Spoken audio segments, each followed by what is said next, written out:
તો મારો તમને એ સિમ્પલ પ્રશ્ન એ છે કે તમે આ 660 માર્ક્સનો જે સ્કોર કવર કર્યો એ તમારું અગાઉથી નક્કી હતું કે પછી તમે તમારી રીતે મહેનત કરતા હતા અને જે માર્ક્સ આવશે હું એક્સેપ્ટ કરીશ આવો મનમાં વિચાર હતો? પહેલેથી નક્કી હતું કે A1 ગ્રેડ જ લાવવાનો. પણ A1 ગ્રેડ તો 91% થી આવે, પણ તમે કોઈ ફિક્સ ટાર્ગેટ નક્કી કર્યો તો? ટાર્ગેટ તો ગુજરાત ફર્સ્ટ નો કર્યો તો પણ આવ્યા 94. તહેવારો જે આવે છે એ આપણે કેટલી કક્ષાએ અટેન્ડ કરવા જોઈએ? કાઈ નહીં, ચાલે. મેં અટેન્ડ કર્યા જ નથી એકેય તહેવાર. ઓકે, ઘરે જ રહીશું મોટા ભાગે. સરસ. શા માટે? કારણ કે ભણવાનું ઇમ્પોર્ટન્ટ હતું. મારે ગુજરાત ફર્સ્ટ લાવવો હતો. તે થોડીક મને લાગ્યું કે એક વર્ષ મહેનત કરી લઈએ, કાઈ ન જાય તો ચાલે. તો વિદ્યાકુલ સાથે બેન તું જોડાય, બરોબર છે, અને 7 વિષય આપણા બધા ટીચરો હતા, એમાંથી કયા ટીચર તારા ફેવરિટ ટીચર્સ? નીલકંઠ સર. સરસ. ઇકોનોમિક્સ ભણાવે છે, બરોબર ને? બહુ ઊંડાણપૂર્વક અને સરસ મજાનું ઇકોનોમિક્સ ભણાવે છે. નમસ્કાર વિદ્યાર્થી મિત્રો. વિદ્યાર્થી મિત્રો, આજે મારે તમારી સાથે વાત કરવી છે એક એવી દીકરી કે જેણે માર્ચ 2024 ની કોમર્સની બોર્ડની પરીક્ષામાં એમ કહેવાય કે ઝંડો ગાડી દીધો છે. આ વિદ્યાર્થી મિત્રો, અહીંયા જે બેઠેલી બેન છે, આ જે દીકરી છે, તેને સખત પરિશ્રમ કરીને, સખત મહેનત કરીને બોર્ડની પરીક્ષામાં ખૂબ સારા એવા ટકા પ્રાપ્ત કર્યા છે. જે ટકાવારી સુધી લગભગ કોઈ વિચારતું નથી, એને પહોંચવા માટે કોઈ મથતું પણ નથી, એવી ટકાવારીના હાઈએસ્ટ સ્કોર આ બેને પ્રાપ્ત કર્યા છે. સૌથી પહેલા આપણે એમનું નામ જાણીએ, ત્યાર પછી આગળથી આપણે ડિસ્કશન કરીએ, અને છેલ્લે સુધી વિદ્યાર્થી મિત્રો ખાસ વિડિયો જોજો, કારણ કે આ વિડિયોમાંથી તમને અઢળક મોટિવેશન મળવાનું છે. ઘણાના મનમાં એવા ડર છે કે અશક્ય નામની વસ્તુ કોઈ ડિક્શનરીમાં હોતી નથી, જે આ બેને સાબિત કરીને બતાવ્યું છે, જે હું તમારી સમક્ષ રજૂ કરી રહ્યો છું. બેન, તમારું આખું નામ જણાવો. માલણકિયા હેમાક્ષી હરેશભાઈ. હેમાક્ષી બેન જે છે, બાળકો, અત્યારે હાલ જે બોર્ડની પરીક્ષાનું રિઝલ્ટ આવ્યું માર્ચ 2024, કેટલા ટકા બેન તમે પ્રાપ્ત કર્યા? 94.29%. વિદ્યાર્થી મિત્રો, 94.29% ની વાત છે હો, પીઆર ની વાત નથી. ઘણા તો પર્સન્ટાઇલ જોઈને બેન બહુ ખુશ થઈ જાય છે, પણ પર્સન્ટાઇલ અને પર્સન્ટેજમાં બહુ મોટો ફરક છે. તમારા પીઆર કેટલા છે? 99.88. ઓકે વિદ્યાર્થી મિત્રો, મને ખબર છે ત્યાં સુધી 7 વિષય છે, અને એમ કહેવાય કે 10મા ધોરણ કરતા કોમર્સના 7 વિષય ખૂબ જ વધુ લેન્થી હોય છે. 3 કલાકમાં પેપર પણ પૂરું કરવું અશક્ય હોય છે. ત્યારે આવા 7 વિષય, દરેક વિષયના 100 માર્ક્સ હોય, એવા 700 માંથી બેન કેટલા માર્ક્સ તમે પ્રાપ્ત કર્યા છે? 660 નું ટોટલ. વિદ્યાર્થી મિત્રો, આ સ્કોર સુધી પહોંચવું ને એટલે એક હિમાલયની ટોચ પર પહોંચવા બરાબર છે. કારણ કે જે ભણે છે, જે તૈયારી કરે છે, જે મહેનત કરે છે ને, એને ખબર હોય છે કે 660 નો સ્કોર કઈ રીતે કવર કરી શકાય. તો આપણે એની જર્ની તરફ, તમને એમ લાગે ને કે ભાઈ આમાં તો શું હોય, એ તો સર શક્ય છે બધું, એમ ધારવાથી કે બોલવાથી શક્ય બનતું નથી. હમણાં આપણે વાતચીત કરશું એટલે જણાવશે બેન કે કઈ રીતે આખું વર્ષ મહેનત કરવી જોઈએ. તો મારો તમને એ સિમ્પલ પ્રશ્ન એ છે કે તમે આ 660 માર્ક્સનો જે સ્કોર કવર કર્યો એ તમારું અગાઉથી નક્કી હતું કે પછી તમે તમારી રીતે મહેનત કરતા હતા અને જે માર્ક્સ આવશે હું એક્સેપ્ટ કરીશ આવો મનમાં વિચાર હતો? પહેલેથી નક્કી હતું કે A1 ગ્રેડ જ લાવવાનો. પહેલેથી એટલે વર્ષ શરૂ થયું ત્યારથી. પણ A1 ગ્રેડ તો 91% થી આવે, પણ તમે કોઈ ફિક્સ ટાર્ગેટ નક્કી કર્યો તો? ટાર્ગેટ તો ગુજરાત ફર્સ્ટ નો કર્યો તો પણ આવ્યા 94. ઓકે, કાઈ વાંધો નહીં. વિદ્યાર્થી મિત્રો, આનાથી એ પણ શીખવાની જરૂર છે કે નિશાન ચૂક માફ, નહીં માફ નીચું નિશાન. ટાર્ગેટ ગુજરાત ફર્સ્ટ નો હતો, પણ હું તમને જાણકારી આપું છું કે તમે ખૂબ ઓછા માર્ક્સ થી ગુજરાત ફર્સ્ટ માં આવતા રહી ગયા છો. બાકી પણ એ તો શક્ય બને, પણ રિઝલ્ટ એકદમ બેસ્ટ ક્વોલિટી બેઝ રિઝલ્ટ છે. હવે મને એ જણાવો, આપણા થ્રુ આ વિદ્યાર્થી મિત્રોને આપણે જણાવવું છે કે ભાઈ આજે 94% અથવા તમે A1 ગ્રેડ નો ટાર્ગેટ, ગુજરાત ફર્સ્ટ લાવવાનો ટાર્ગેટ નક્કી કર્યો છે, તો એ કઈ રીતે શક્ય બને? પહેલા તો 12મું ધોરણ જ્યારથી શરૂ થાય ને ત્યારથી જ આપણે જે લેક્ચર એટેન્ડ કરીએ ને, આપણે એમાંથી આપણે જેટલું ભણીએ ને એટલું ઘરે આવીને આપણે બધું રિવાઇઝ કરવાનું. અને રિવાઇઝ કરીને દાખલા તરીકે જો દાખલા હોય એકાઉન્ટ સ્ટેટના તો એ ગણવાના જ, તે ફરજિયાત. સરે ગણાવેલા હોય ને ઘરે આવીને ગણવાના, મોઢે ગણવાના, ચોપડી નહીં રાખવાની આરે. અને દાખલાનો જવાબ આવે પછી ચોપડી ખોલીને જોવાનું, દાખલાનો જવાબ આવી ગયો તો જ આપણને ખબર પડે કે દાખલો આવ્યો એમ. ઓકે, એટલે આ બેન જે કહેવા માંગે છે ને, થ્રુ આઉટ ધ યર શિક્ષકો તમને આ જ કહે છે કે ભાઈ તમને અકાઉન્ટ સ્ટેટના દાખલા જો આપવામાં આવે છે તો આપણે શું કરીએ છીએ, ઘરે આવીએ છીએ, ટીવી જોઈએ છીએ, ફોન જોઈએ છીએ અને વેઇટ કરીએ છીએ કે આપણા 5 મિત્રોને કે બહેનપણીને દાખલો ગણાઈ જાય તો ફોટો મંગાવી લઈએ અને કોપી મારી લઈએ. જો આવું કરીએ તો રિઝલ્ટ આવતું નથી. બીજી બેને ખાસ એ વાત કરી કે રિવિઝન ખૂબ અગત્યનું છે એમ. રિપીટ એન્ડ રિપીટ જેટલી વખત રિવિઝન કરશું એટલો આપણો કન્ટેન્ટ પાવરફુલ થશે. ઓકે, પછી મારે તમને બીજો એક પ્રશ્ન એ પૂછવો છે કે 12મા ધોરણમાં આપણે હોઈએ તો આપણા જે હિન્દુ મતલબ તહેવારો જે આવે છે એ આપણે કેટલી કક્ષાએ અટેન્ડ કરવા જોઈએ, અથવા તો એક વર્ષ કદાચ અટેન્ડ ન કરીએ તો શું આપણને નુકસાન થાય? કાઈ નહીં, ચાલે. મેં અટેન્ડ કર્યા જ નથી એકેય તહેવાર. ઓકે, ઘરે જ રહીશું મોટા ભાગે. સરસ. શા માટે? કારણ કે ભણવાનું ઇમ્પોર્ટન્ટ હતું. મારે ગુજરાત ફર્સ્ટ લાવવો હતો. તે થોડીક મને લાગ્યું કે એક વર્ષ મહેનત કરી લે, કાઈ ન જાય તો ચાલે. ઓકે, એટલે કહેવાનો મતલબ એ છે કે sacrifice is most important thing. બાળકો, તમે જેટલું સેક્રિફાઈસ કરશો, જેમ કે આપણે કોઈના લગ્ન પ્રસંગ હોય તો આપણા મનમાં એવા વિચાર આવતા હોય કે લગ્ન પ્રસંગમાં આપણે નહીં જઈએ તો એ લોકોનું અટકી પડશે. પણ 12મું ધોરણ છે, જીવનનું અગત્યનું વર્ષ છે. એક વર્ષ માટે દીકરીએ પોતાના ટાર્ગેટને પૂરા કરવા માટે તમામ પ્રકારના તહેવારોને ત્યાગ કરવાનું નક્કી કરી દીધું હતું કે ભાઈ આપણા જે તહેવારો છે તે આપણે ઓલરેડી ભૂતકાળમાં તહેવારો એન્જોય કરેલા છે અને ભવિષ્યમાં આવવાના છે. એક વર્ષ ન ભોગવીએ તો શું ફરક પડી જાય? ઓકે, અને એનું જ ફ્રૂટફુલ રિઝલ્ટ છે. જ્યાં સુધી તમે તમારી કમ્ફર્ટ ઝોનમાંથી બહાર નથી આવતા, તમારે બધું જ હાથમાં પકડી લેવું હોય તો તમારા હાથમાં ક્યારે રિઝલ્ટ આવતું નથી. તમારે કંઈક તો કુરબાની આપવી પડે છે. ઓકે, હવે બેન મને એ જણાવો કે તમે કઈ સ્કૂલમાં અભ્યાસ કર્યો? માતૃભૂમિ વિદ્યાલય. એરિયો અહીંયા તે ડબોલી 4 રસ્તા એટલે કે કતારગામ માતૃભૂમિ વિદ્યાલય. તો આ સ્કૂલના જે શિક્ષકો છે એનો તમારા એજ્યુકેશનમાં રિઝલ્ટ પાછળ શું રોલ તમે મતલબ રહ્યો છે? પહેલા તો હું બીજી સ્કૂલમાં ભણતી કાસાનગરમાં. પછી મેં નક્કી કર્યું કે 12મા ધોરણમાં આવું એટલે મારે સ્કૂલ બદલી નાખવી. તો હું માતૃભૂમિમાં ગઈ અને પછી લોકોએ પહેલા મને બધું કીધું કે નહીં, અમે તમને મહેનત કરાવશું. તો પહેલા તો સ્કૂલમાં એડમિશન લીધું. પછી જેમ જેમ ભણવાનું શરૂ થયું એમ મને ફાવી ગયું. એમ તો નવી સ્કૂલ હતી. પછી બધા જેમ રિઝલ્ટ આવતું ગયું, ફર્સ્ટ સેમેસ્ટરની એક્ઝામ ગઈ તો પહેલા તો 90% આવ્યા ફર્સ્ટ સેમેસ્ટરમાં. પછી સરે કીધું કે નહીં, હજી તારે વધારવા પડશે, હું તને સપોર્ટ કરાવું. એમ કરીને બધા સરે સપોર્ટ કરાવ્યો. પછી જે વિષયમાં તકલીફ પડતી એમાં તો ફૂલ આમ સપોર્ટ કરાવ્યો છે. ના એક્સ્ટ્રા ક્લાસ નથી લેતા એમ તો પણ જે ડાઉટ હોય તે ક્લાસમાં સોલ્વ કરાવી દે. હવે મારે બેન તને એ પ્રશ્ન પૂછવો છે કે આજે અમે વિદ્યાકુલની ટીમ છીએ અને અમે પોતે શિક્ષકો છીએ, બરોબર છે?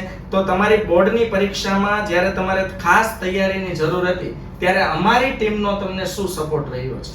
તૈયારીમાં તો એવું હોય કે સ્કૂલે જવાય નહીં. બોર્ડની એક્ઝામની એક તો ટાઈમ હાલતો હોય તો એક ફોન જ છે આપણી પાસે જેમાંથી આપણે શીખી શકીએ. તો ફોનમાં તમારી ચેનલમાં એવું ઘણું બધું આવતું કે આમાં શીખી શકાય. તો મારો બેન હવે એ પ્રશ્ન છે કે આપણી જે વિદ્યાકુલ એપ્લિકેશન છે, વિદ્યાકુલની જે ટીમ છે, બરોબર છે, એના શિક્ષકોની જે ટીમ છે, એને તમારા રિઝલ્ટમાં શું રોલ નિભાવ્યો છે? મોટા ભાગે તો જ્યારે બોર્ડ એક્ઝામ શરૂ થાય ને એ ટાઈમ ઉપર તમે જે ભવિષ્યવાણી આપી ને એમાંથી ઘણું બધું પૂછાયું હતું બોર્ડમાં, એમાંથી બહુ સપોર્ટ થયો. હવે મારે પ્રશ્ન પૂછવો છે. આપણને હંમેશા વિદ્યાર્થી મિત્રો એવું લાગતું હોય છે કે રિઝલ્ટ જે આવ્યું, જેમ કે બેન જે છે એને એવું લાગે કે રિઝલ્ટ મારું આવ્યું, પણ આ વસ્તુ સનાતન ખોટી છે. રિઝલ્ટ જે આવે છે ત્યારે પોતાના એકનું નથી આવતું, ઘણા બધાનું આવે છે. જેમ કે આજે રિઝલ્ટ આવ્યું છે તે બેનનું તો છે જ, સાથે સાથે એના મમ્મી પપ્પાનું છે, બેનની જે કેર કરનારા છે એ પરિવારજનોનું છે. અહીંયા ઉપસ્થિત ઘણા બધા છે, એ લોકો અહીંયા ખાસ એટલા માટે ઊભા છે. એનું ઇન્ટરવ્યુ જોઈને પોતે ગર્વાન્વિત થાય છે કે ભાઈ એની બેને કઈ રીતે આટલો હાઈએસ્ટ સ્કોર કર્યો અને આ ટીમ જે વિદ્યાકુલની છે અહીંયા ખાસ બેનનું ઇન્ટરવ્યુ લેવા માટે. કદાચ ક્યાંક કોકના મનમાં એમ પણ હશે કે કાશ અમારું પણ ઇન્ટરવ્યુ આવી રીતે થાય, બરોબર? એટલે રિઝલ્ટ એકનું નથી, એના પરિવારનું છે, એના સ્કૂલના ટીચરોનું છે. આજે વિદ્યાકુલ ટીમ થકી જો એને સપોર્ટ મળ્યો છે તો વિદ્યાકુલ ટીમનું પણ આ રિઝલ્ટ છે, એટલે ગર્વની વાત અમારા માટે પણ છે. હવે મારે ખાસ એ તમને પૂછવું છે કે આટલું તમે બેસ્ટ રિઝલ્ટ લાવ્યા છો, એમાં તમારા મમ્મીનો અને તમારા પપ્પાનો શું રોલ છે? મોટા ભાગે કેવું થાય કે ભણતા હોય ને, છોકરી ભણતી હોય ને તો મમ્મી એને કામ કરવાનું કે નહીં કામ કરવા બેસ. તો મારી મમ્મી એમ જ કહે કે કામ નથી કરવું તું ભણ એમ. કે એક વર્ષ કામ નહીં કરે તો હાલશે. અને પપ્પા તો કઈ નહીં, એ તો ગમે ને કામથી આવે તો હું વાંચી દઉં એટલે કઈ પ્રોબ્લેમ નહીં, પપ્પા કઈ કહે નહીં. સરસ, વેરી ગુડ. એટલે કહેવાનો મતલબ એ છે કે મમ્મી પપ્પા હંમેશા એક આપણું બેસ્ટ રિઝલ્ટ આવે, ભણી ગણીને બાળક આગળ વધે ને એવું જ ઈચ્છતા હોય છે, કારણ કે આજે પ્રગતિ કરતું બાળક બધાને ખૂબ વાલું હોય છે. ઓકે, એવું ક્યારે બન્યું છે કે ભાઈ તમારે સવારે વહેલું ઉઠવાનું હોય ને વાંચવા માટે, એવું ક્યારે શક્ય બને છે કે મતલબ રાત્રે વાંચતા કે દિવસ દરમિયાન તૈયારી કરી લેતા? નહીં, રાત્રે હું વાંચું, દિવસે હું વાંચું. ક્યારેક એવું થાય કે વાંચવાનું રહી ગયું તો રાતે વહેલું ઊભું થવું પડે. ઓકે, તો રાત્રે તમારે વહેલું જાગવું હોય તો તમે જાતે જાગતા, મમ્મી સપોર્ટ કરતા, બેન ભાઈ હોય ભાઈ, કોણ તમને સપોર્ટ કરતું? જાતે જાગી જવાનું, ફોનમાં અલાર્મ મૂકી દેવાનો ને જાતે જાગી એટલે વિદ્યાર્થી મિત્રો, કહેવાનો મતલબ એ છે કે ધગશ અને લગન આપણને પોતાને હોવી જોઈએ. ટાર્ગેટ નક્કી કરવાથી લગભગ કંઈ થતું નથી, પણ ટાર્ગેટ પાછળ મન મક્કમ રાખીને જો દોડવામાં આવે તો બધું જ શક્ય છે. રાત્રે 3 વાગ્યાની ટ્રેનની ટિકિટ હોય ને તો 2 વાગે ઊંઘ ઉડી જ જાય છે. તો એવી જ રીતે જો વિદ્યાર્થી મિત્રો આપણો ટાર્ગેટ ચોક્કસ હોય ને કે ભાઈ મારે 94% 95% કે ગુજરાતમાં રેન્ક લાવવો છે, તો 3 વાગે ધારો તો 3 વાગે, 2 વાગે રાતે ધારો તો 2 વાગે પણ ઊંઘ ઉડી જાય અને 6 કલાક કે 5 કલાકની ઊંઘ પણ આપણને પૂરતી લાગે. ઓકે, ખાસ મારે હિતેક્ષાના મમ્મી સાથે વાત કરવી છે. બેન માઇક છે ને મમ્મીને આપે 2 મિનિટ અહીંયા રાખજો, મોટા પાસે કઈ નથી. બેન તમે કેવું ફીલ કરો છો કે તમારી જે દીકરી છે આટલા સારા ટકા લાવી છે? 94% એટલે આ બધી અમે શિક્ષકો તો છે ને બહુ ડીપમાં અને અનુભવી શકતા હોય, તમને કદાચ હજુ આઈડિયા ઓછો આવે. અમે તો ભણાવીએ છીએ એટલે અમને ખબર છે કે 94% ની વેલ્યુ શું હોય. અમે ભણાવીએ છીએ એટલે અમને આઈડિયા છે, બરોબર છે. તમે શું મતલબ દીકરી માટે કેવું ફીલ કરો છો? એને બસ એને આગળ એને ભણવાનું હતું તો મેં કીધું તો હાલ, તો એને વાંચવાનું હોય તો એને પાણીની બોટલ આપી દઉં અને એને કામ ન છીનતી હું. ને મેં કીધું તાર વરસદી કાંઈ ન કર ને તો હાલશે તું તારે, બરોબર, તું ભણે એમ. હા, જ્યારે રિઝલ્ટ આવ્યું ત્યારે તમારો શું એક્સપ્રેશન, કેવી ખુશી થઈ? એટલે ખુશી બહુ હોય એમ. ખુશી તો હોય જ ને. એટલે હવે પણ આંસુ આવી ગયા. કારણ કે આપણી દીકરી આપણા પરિવારમાં ચોક્કસ. હા, એમ.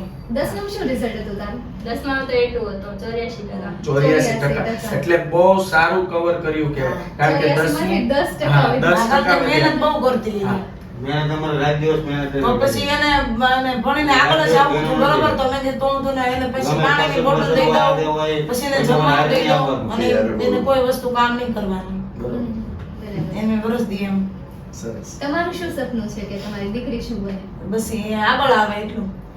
નિસ્વાર્થ પ્રેમ સર. નિસ્વાર્થ પ્રેમ, યસ, કે તમારી દીકરી આગળ આવે અને પગભર થાય. હા. બરોબર ને? આજે કેવું છે વિદ્યાર્થી મિત્રો, ખાસ બહેનો દીકરીઓને મારે સલાહ આપવી છે કે પહેલા સમય એવો હતો કે ભણી લીધા પછી પણ ચૂલા ચોકા કરવા પડતા હતા. સમય બદલી ગયો છે બહેનો. આ બેન પાસેથી, એના મમ્મી પાસેથી, એના વિચારો પાસેથી તમે જાણો કે હવે સમય પહેલા જેવો રહ્યો નથી. આજે તમે એઝ અ દીકરી ઉઠીને જો ભણશો, સારું એજ્યુકેશન લેશો ને તો તમે પગભર થઈ શકશો. ચૂલા ચોકા માત્ર નહીં કરવા પડે. જો કે ચૂલા ચોકા દીકરીઓની જવાબદારી છે, ખોટું નથી, પણ કોઈના હાથ નીચે તમારે નહીં રહેવું પડે. તમારો પણ એક અવાજ હશે અને તમે પણ પગભર હશો. એટલે ખાસ એના મમ્મી માટે આપણે અભિનંદન એના મમ્મીને આપીએ કે પોતાની દીકરી માટે આટલો શ્રેષ્ઠ વિચાર ધરાવે છે. મારે એના પપ્પાને એક પ્રશ્ન પૂછવો છે. વડીલ, શું નામ છે તમારું? હરેશભાઈ. કે હરેશભાઈ, આજે આ તમારી દીકરી આ લેવલે ભણી આટલા સારા ટકાવારી લાવી, તમે એના માટે કેવું અનુભવો છો? સારામાં સારું. ઓકે, તમે એના માટે જે એની ફીસ છે, એની જે વ્યવસ્થા કરો છો, બરોબર છે, ક્યારે તમે દીકરીને ફીલ થવા દીધું છે? નહીં. બસ આ જ વિદ્યાર્થી મિત્રો વસ્તુ છે કે નિસ્વાર્થ વસ્તુ શું છે કે આજે કેટલી ફી ભરવાની હોય છે. આજે એજ્યુકેશન એમય નથી મળતું, પણ એક માતા પિતા એવા વ્યક્તિત્વ છે કે તમારા એજ્યુકેશન પાછળ હંમેશા એવું ઈચ્છે છે કે તમે ભણશો ને તો બધું કુરબાન છે. ઓકે, આજે ભણી લીધા પછી એનું ફ્યુચર બ્રાઇટ છે. આ કેવું છે કે ભાઈ દિવાસળી સળગે ને એટલે એનો જે ધૂપ હોય ને એ સરસ સુગંધ આપે. બસ માતા પિતાનો આવો નિસ્વાર્થ પ્રેમ હોય છે કે આ બેન ભણીને કંઈક આગળ વધશે. ઓકે, બસ એનો હરખ માત્ર થી એ લોકો એના એમ કહેવાય ને કે ભાઈ 5 શેર લોહી એ લોકોનું વધી જશે એમ. ઓકે, બીજા તમારા જે ફેમિલીના સભ્યો અહીંયા ઉપસ્થિત છે, ઓકે, તો તમારે કોઈને બેન વિશે કંઈ કેવું હોય તો? પાણી નથી, એવું એને કેવું. તારે શું કેવું છે? તને બેનમાંથી કઈ મોટિવેશન આવી જા પાછો આવી જા. બેનમાંથી મોટિવેશન મેળવવું હોય તો તારે આવવું પડે. લે ઓકે, કાંઈ વાંધો નહીં. જો હવે બેન આપણી વિદ્યાકુલ સાથે અહીંયા નજીક રાખજો. એમ કરી જાણવાની ઈચ્છા છે મારી. નથી નક્કી કર્યું, કાંઈ વાંધો નહીં. તો જ્યારે તમે નક્કી કરશો ને ત્યારે ખાસ અમારી ટીમ સાથે એક્સપિરિયન્સ શેર કરજો, કારણ કે અમારી પાસે ઘણા બધા લોકો આવતા હોય. તમે બધા એના ઉદાહરણ કેવો, અમે આ બધા ઉદાહરણ આપીને લોકોને સમજાવતા હોય. જો આજે તમારા ઘરે આવ્યા તો અમુક સવાલ હું એવાય તમને પૂછું કે તમારી પરિસ્થિતિ હું જાણતો હોઉં. બરોબર છે કે ભાઈ આમાં કેવું છે કે ભાઈ ડાયરેક્ટ કોઈ પાસે કઈ બધું આવી ગયું નથી. આજે બધું સંઘર્ષથી આવ્યું છે. એ પૂછવાનું કારણ શું કે ખબર પડે કે કેટલી વિશે શો થાય, કે ડાયરેક્ટ ક્યાંય કોઈને કઈ મળી જતું નથી. ઓકે, તો વિદ્યાકુલ સાથે બેન તું જોડાય, બરોબર છે, અને 7 વિષય આપણા બધા ટીચરો હતા, એમાંથી કયા ટીચર તારા ફેવરિટ ટીચર્સ? નીલકંઠ સર. સરસ. ઇકોનોમિક્સ ભણાવે છે, બરોબર ને? બહુ ઊંડાણપૂર્વક અને સરસ મજાનું ઇકોનોમિક્સ ભણાવે છે. હવે બેન આ આપણી જે વિદ્યાકુલ ટીમ છે એમાંથી તને તેમ કીધું એ પ્રમાણે ઘણું બધું તું શીખી. તો અમારા હવે પછી જે નેક્સ્ટ વિદ્યાર્થીઓ અમારી સાથે આ માધ્યમથી જોડાશે એને તમે વિદ્યાકુલ બાબતે શું સલાહ આપવા માંગો છો? સલાહ એટલી કે જો ટ્યુશન ઘરેથી ન થતું હોય, પૈસા બાબતે થોડું ઓલું હોય, તો આપણી પાસે ફોન હોય તો ફોનનો ખરો ઉપયોગ કરવાનો. એટલે કે YouTube માં બધા વિડિયો આવતા જ હોય તો એમાંથી તમારી ચેનલ બેસ્ટ, એમાંથી બધું આમ સરખું ભણાવે કે બધું સમજ પડી જ જાય વિદ્યાર્થીઓને. ઓકે, એટલે કદાચ તમારું કહેવું એવું છે કે વિદ્યાકુલમાં જો વિદ્યાર્થી જોડાય તો ક્યાંય કોઈને નુકસાન નથી. અને ગોલ્ડન વર્ડ બોલીને મોબાઈલનો ખરો ઉપયોગ કરો. યસ, આજે મોબાઈલમાં બિનજરૂરી જે આપણે રીલ્સ ફેરવ્યા કરીએ છીએ એના કરતા બેસ્ટ કે આપણે જો ભણીએ છીએ તો સારી સારી વસ્તુ મોબાઈલમાં કન્ટેન્ટ રિલેટેડ, એજ્યુકેશન રિલેટેડ આપણે શોધીએ. ઓકે, બે પોઈન્ટ્સ અને સર બહુ મસ્ત કીધા. એક તો મોબાઈલનો બહુ સારો યુઝ કરો. બીજું ટ્યુશન માટે ફીસ જો તમે ન ભરી શકતા હોય તો ઓછી ફીએ તમે વિદ્યાકુલમાં જોઈન કરો. ચોક્કસ. જો અહીંયા બધા તમે બેઠા છો ને એટલે હું ખાસ કહું કે ભાઈ કદાચ તમારી આજુબાજુ એવો માહોલ ઉભો થાય ને કોઈ પૂછે, આપણી જે વિદ્યાકુલની ટીમ છે ખૂબ નજીવા ખર્ચે, મેં તમને વાત કરું ને તો આખા ગુજરાતના અમારી પાસે એવા બધા વિદ્યાર્થીઓ છે, ગુજરાતના ખૂણા ગામડેથી, બરોબર છે, ગ્રામ્ય વિસ્તારમાં માત્ર એક શું છે મોબાઈલ ફોન, બરોબર, કોઈ સારું કોચિંગ નથી એની પાસે, તો એ ભણવા માટે વિદ્યાકુલમાં જોડાય છે. અને વિદ્યાકુલ ખૂબ ઓછા નજીવા ખર્ચે હે ને આખું થ્રુ આઉટ ધ યર આખું વર્ષ શિક્ષણ પૂરું પાડે છે. અહીંયા અમારી પાસે વિદ્યાકુલમાં લાઈવ લેક્ચર છે, રેકોર્ડેડ લેક્ચર છે. જેવી રીતે તમે સમજો કે ભાઈ 2 દિવસની રજા પાડી તો તમે લાઈવ લેક્ચર જોઈ નથી શક્યા, તો 2 દિવસ પછી આવીને તમે એનો રેકોર્ડ લેક્ચર જોઈ શકાય. 6 મહિના પછી તમે કીધું એમ કે રિવિઝન કરવું છે તો રિવિઝન પણ જોઈ શકાય. એટલે આવી રીતે આપણી ટીમ ગુજરાતના ખૂણે વિદ્યાર્થીઓ સુધી એજ્યુકેશન પહોંચે એ માટે કામ કરી રહી છે. ઓકે, હવે મારે તમને છેલ્લો એ પ્રશ્ન એ પૂછવો છે કે ભાઈ તમારો આખું જે પરિવાર છે એનો તમારા એજ્યુકેશનમાં શું રોલ રહ્યો છે, અને આ પરિવાર માટે જો તમને ફીલ થતું હોય તો હવે તમે ફ્યુચરમાં એના માટે શું કરવા માંગો છો? ફ્યુચર પહેલી વાત તો એ કે ભણવામાં બહુ સપોર્ટ કર્યો આખા પરિવાર. અમે જોઈન્ટ ફેમિલીમાં છીએ બધા, અને ઉપર એક રૂમ છે ત્યાં વાંચવાનું હોય, નીચે નહીં આવવાનું, કારણ કે વાંચવાનું હોય એટલે નીચે તો ઓછું આવવું એમ. અને ભવિષ્યમાં તો એ જ તે કે સારા એવા પૈસા કમાઈને પપ્પાને આપવાના. ઓકે, એટલે ઇન શોર્ટ તમારે પગભર થવાનો વિચાર છે હે ને, અને ખાસ તો પપ્પાને નિવૃત્ત કરવા છે. ઓકે, તો શું તમે વડીલ તમે શું ધંધો કરો છો? હું કાપડનું કરું છું. કાપડનું છે. ઓકે, તમે બેન ઘરે કોઈ કામકાજ નાનું કટિંગ બધું એટલે મમ્મી અને પપ્પા એક બિઝનેસમેન એક બિઝનેસવુમન. હા, બિઝનેસ બંને સાથે મળીને સંઘર્ષ કરે છે અને પોતાની દીકરીને ક્યાંય પણ અગવડતા ન પડે અને પ્રગતિના દરેક શિખર સર કરી શકે એવી બંને મતલબ એવું ફીલ કરે છે તો આજે આપણે આ જે પરિવાર છે, આ પરિવારની દીકરી છે, એને લાખ કોંગ્રેચ્યુલેશન્સ કહીએ ને તો પણ ઓછું છે, કારણ કે એની મહેનત એટલી બધી વધારે છે કે કોંગ્રેચ્યુલેશન્સ શબ્દ એના માટે ખૂબ અને ખૂબ નાનો લાગે છે.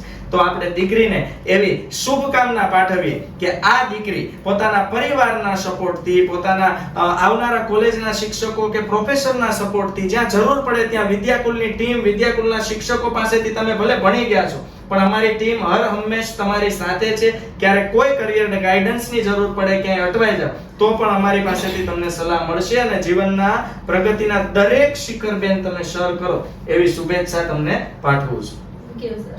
અને 19 તારીખે અને હા, ખાસ તમને છે ને અહીંયા જેટલા ફેમિલી સભ્યો બેઠા છે ને, ખાસ તમને હું જણાવું છું 19 તારીખે 19/5/2024 છે કે ડેટ ફિક્સ નથી, પણ કદાચ આમ કેમ થાય. ઓકે, પણ હું તમને કહી દઉં કે આપણા સુરતમાં ટોપર વિદ્યાર્થીઓનું મતલબ મોટા પાયે સન્માન સમારોહ આપણે યોજવાનો છે.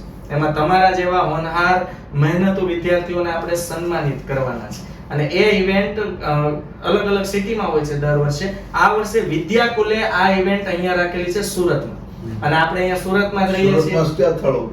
સ્થળ અને તારીખ એપ્રોક્સ 19 તારીખ છે, પણ જો એમાં નાનો મોટો ચેન્જીસ થશે તો આપણી વિદ્યાકુલ ગુજરાતી ચેનલ છે એમાં અપડેટ આવતું રહેશે, જેમાં તમારે અચૂક હાજરી આપવાની છે. અમે તમારા ચહેરાઓની નોંધ લઈ લીધી છે.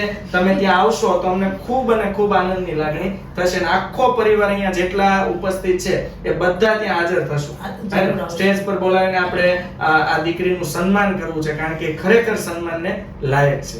ઓકે વિદ્યાર્થી મિત્રો, તો આ દીકરી જે છે તેમાંથી આપણે અનેકો પ્રેરણા લેવાની છે, મોટિવેટ થવાનું છે, અને 94, 95, 96 બધી ટકાવારી શક્ય છે જો તમે ધારો તો. એટલે કે મન હોય ને તો માળવે જવાય, અને તમે ધારશો તો તમે જેટલી ટકાવારી લાવવા ઈચ્છો છો એટલી ટકાવારી લાવી શકશો. ફરીથી આ બેનને, દીકરીને, એના પરિવારને આપણે ખૂબ ખૂબ ધન્યવાદ આપીએ અને પ્રગતિ ભવિષ્યમાં ખૂબ ખૂબ કરે એવી શુભકામનાઓ પાઠવીએ.